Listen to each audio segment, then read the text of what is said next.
Welcome to another After Action report for Trail Challenge. If you are part of Green Team or Red Team, I kindly request you to leave as this video is locked and that is your verbal warning to do so.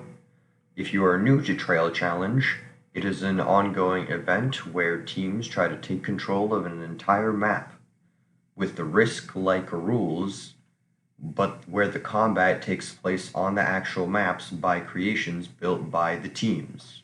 Each video will be mostly self-contained, however, it is recommended to go and watch the others. Also, I'm sick, so that's why I probably sound different.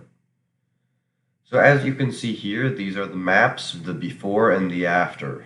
So the first actions that were carried out were by Red Team, attacking Green Team on Airborne in the one territory they hold.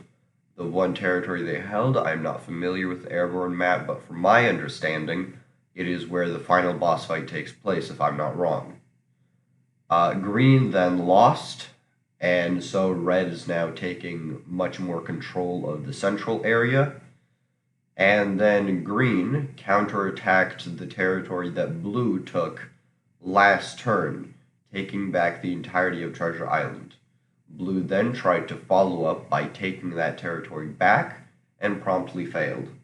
Those were the three actions carried out. Now, one, it's important to mention that the troop numbers have been significantly increased to 300 per territory. And as you can see, by the end of this turn, a lot of troops have been shifted around very heavily. Red has concentrated 700 troops in one of their territories in the middle area, and has taken those troops from an area in the very far back of their territory, which is a very safe bet. This strengthens their borders without actually harming any other resources. Now, Blue and Green still have a feud going on and refuse to back down from that one territory. So naturally, Green shoved 600 troops onto that one Treasure Island territory that we keep going back and forth on.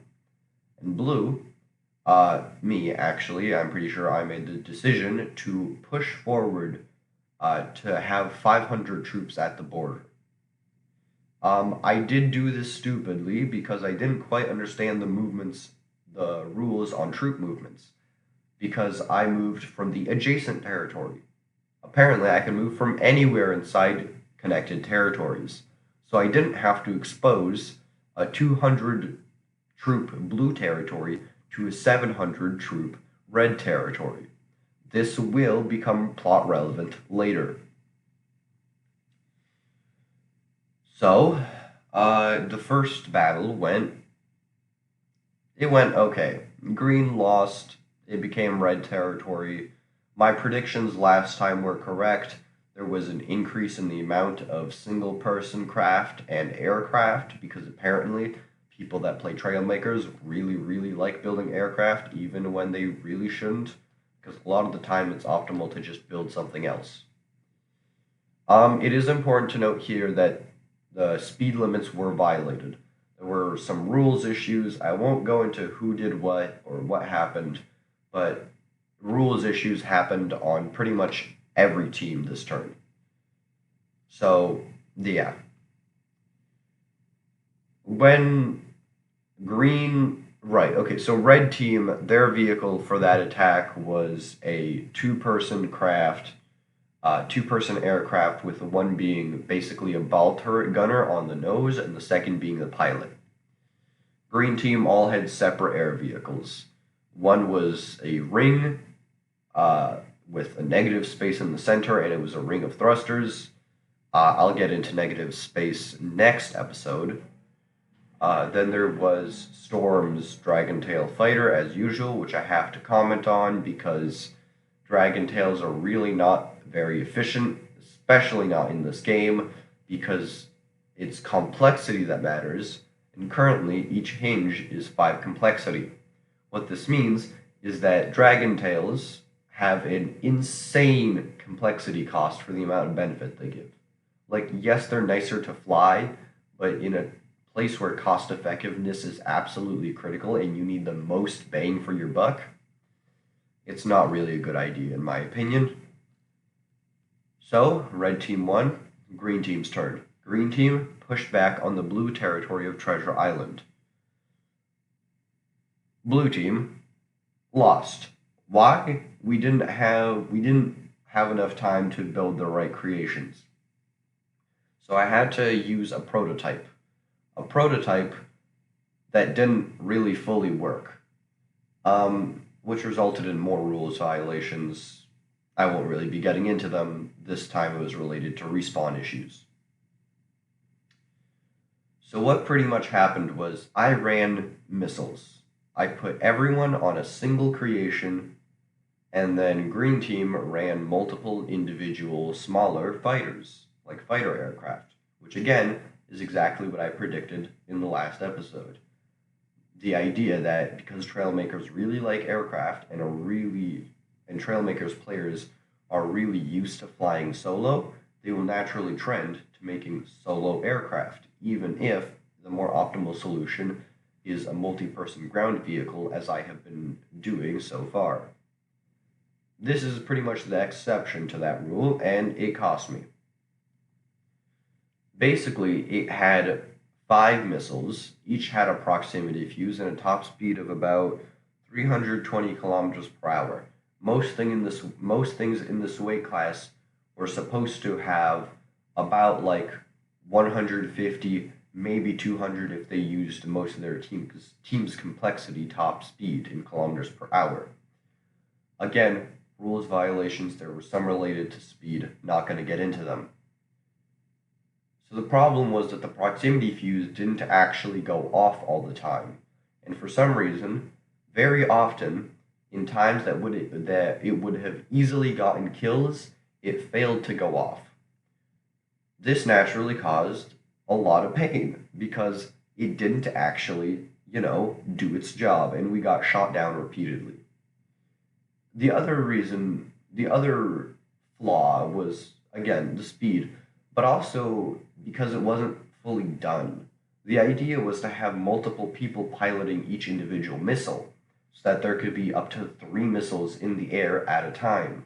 However, because that wasn't really an option because it was just a prototype designed to be tested by a single person on all missile slots, that pretty much meant that that wasn't an option. The most I had time for was right before I slapped in a turret seat. So there was only 1 missile in the air at a time. There were 2 main reasons I was trying to do this. The first was that missiles were completely unrestricted. The only power core restrictions that there are to weapons apply to preset weapons excluding TNT, meaning TNT was entirely uncapped. Also, any detachable craft that do not have preset weapons, again excluding TNT, count as a separate vehicle and have no limits on their top speed. This also means that the speed of the missiles isn't limited, the size of the missiles isn't limited, the amount of missiles isn't limited, and pretty much they're entirely unrestricted.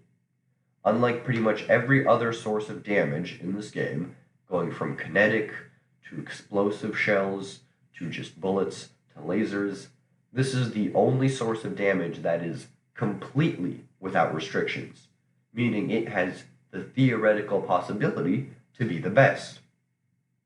Reality is often disappointing. Because it didn't have enough time to fully develop these systems, a lot of them were lacking, to put it lightly.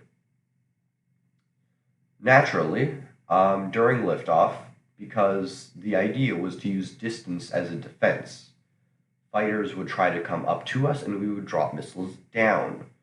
The problem with this is that it requires for you to be able to gain that altitude to use the distance as an armor, seeing as how a single lucky shot would detonate every single missile still on board. The problem was that, again, unoptimized, not enough lift. So we got intercepted before we could reach safe altitudes and bomb them. And again, a single lucky shot is all it took, so we died repeatedly. The other reason why I wanted to run missiles was, well, other than the missiles having infinite potential, was that by putting everyone on a single creation, It's possible to get more for less. I explained this last video, however, as I'm trying to make these self-contained and the last video wasn't really that good, I'm going to say it again here, but a lot shorter and a lot more comprehensively.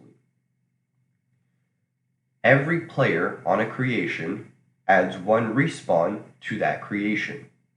If you have one person on a creation, then you have 2 lives, the initial spawn and the respawn. If you have all 3 people on a creation, you have the initial spawn plus the 3 respawns. That's 4 lives.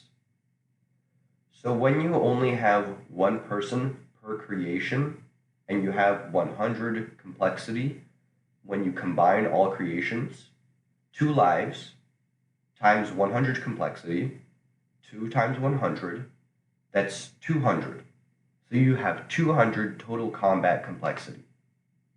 When you put everyone on a single craft that uses all 100 complexity, that makes it 100 complexity times 4 lives.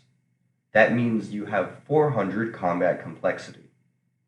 Using this logic, I should have, in theory, more than enough missiles to destroy the entire enemy team 2 times over, assuming every single missile hits.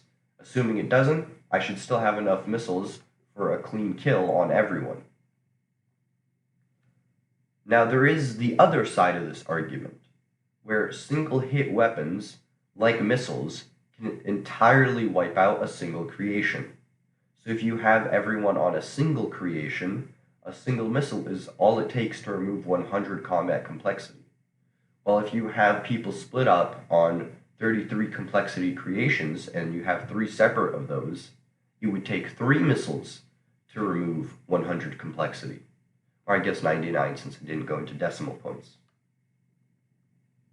Hopefully that's a much clearer explanation of how the cost balancing works in this game.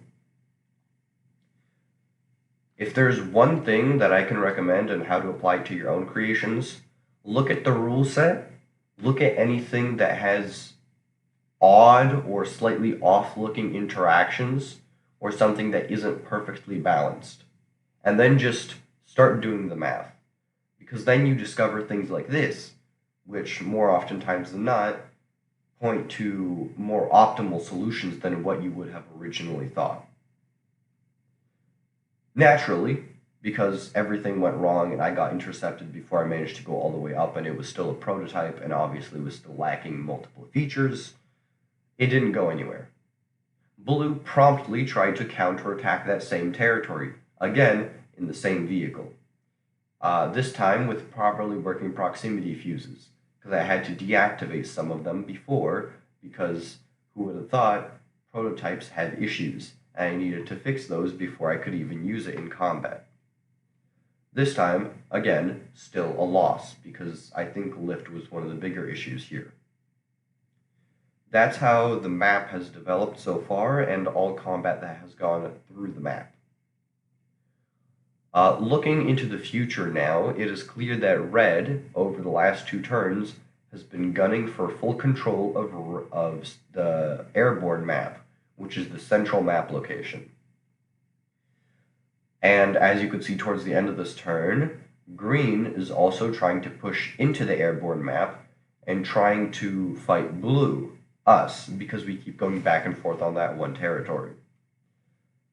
Now, by this time, I have realized that I have enough data to make some solid plans, and this was the plan going forwards.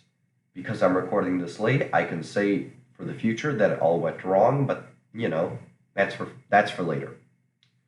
The plan was to pull back the 500 troop territory on the airborne map into the 200 territory, so it's 700.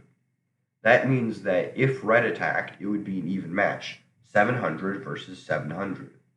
It also gives Green the ability to push forward and start attacking Red as well as Blue.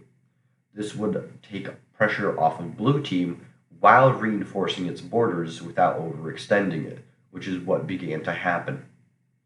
Now, the way that the turn order works is that there is an attack, then the team can move the troops. The idea was for next turn, at the bottom of the map, blue team would attack the 400 zone on danger zone, take it for some defensive depth from the underside, because currently our bottom side was very exposed, and if that one space territory was taken, it could expose many other of our territories that would put us in danger.